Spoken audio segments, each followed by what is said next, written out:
क्या आपने कभी सोचा कि जिन आईआईटी और एनआईटी को हम देश का गौरव मानते हैं, वहां के छात्रों का भविष्य आज क्यों डगमगा रहा है? नमस्कार, मैं हूं प्रेरणा। हाल ही में संसद में पेश हुई एक रिपोर्ट ने सबको चौंका दिया। इस रिपोर्ट को शिक्षा, महिला, बाल, युवा और खेल पर बनी संसदीय समिति ने तैयार किया, जिसके अध्यक्ष हैं कांग्रेस सांसद दिग्विजय सिंह। इसमें बताया गया कि 2021-22 से 2023-24 के बीच आईआईटी और आईआईटी में प्लेसमेंट में अजीब सी गिरावट आई है। मसलन आईआईटी मद्रास में बीटेक प्लेसमेंट 85.71% से घटकर 73.29% हो गया। आईआईटी बॉम्बे में 96.11 से 83.39% और आईआईटी दिल्ली में 87.69 से 72.81%। आईआईटी धारवाड़ में तो ये गिरावट और भी तेज थी, 90.20% से 65.56%। एनआईटी में भी ऐसा ही हाल है, जहां औसत सैलरी पैकेज भी कम हुआ।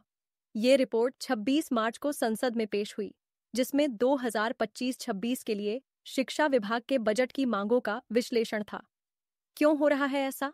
समिति का कहना है कि शायद छात्र अब नौकरी के बजाय ऊंची पढ़ाई या स्टार्टअप चुन रहे हैं, लेकिन बाजार की मांग भी इसमें बड़ी वजह है। दूसरी तरफ भारत का शिक्षा पर खर्च भी चिंता का सबब बना हुआ है। 2021-22 में जीडीपी का सिर्फ 4.12% शिक्षा पर खर्च हुआ, जबकि नई शिक्षा नीति यानी एनईपी 2020 में 6% की सिफारिश थी। पड़ोसी देश भूटान 7.47% और मालदीव 4.67% खर्च करते हैं, हमसे कहीं ज्यादा। 2014-15 में ये खर्च 4.7% था, जो 2019-20 में 4.4 तक गिरा, फिर 2020-21 में 4.36 हुआ और अब फिर 4.12 पर आ गया, यानी स्थिरता का नामो निशान नहीं। और तो और केंद्र सरकार ने एनईपी लागू न करने वाले राज्यों केरल, तमिलनाडु और पश्चिम बंगाल को सर्व शिक्षा अभियान यानी एसएसए के फंड रोक दिए। तमिलनाडु को 2152 करोड़, पश्चिम बंगाल को 1000 करोड़ से ज्यादा और केरल को 859 करोड़ रुपए नहीं मिले।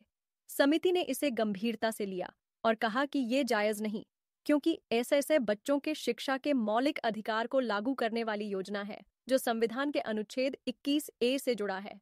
एनईपी एक नीति है, पर शिक्षा का अधिकार कानून है, इसे नजरअंदाज कैसे किया जा सकता है?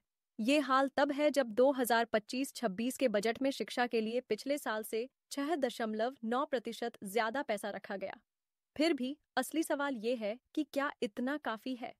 हमारे देश में प्रतिभा की कमी नहीं, पर अगर प्लेसमेंट गिरता रहा तो क्या होगा उन माता पिता का जो बच्चों को आईआईटी में पढ़ाने के लिए दिन रात मेहनत करते हैं?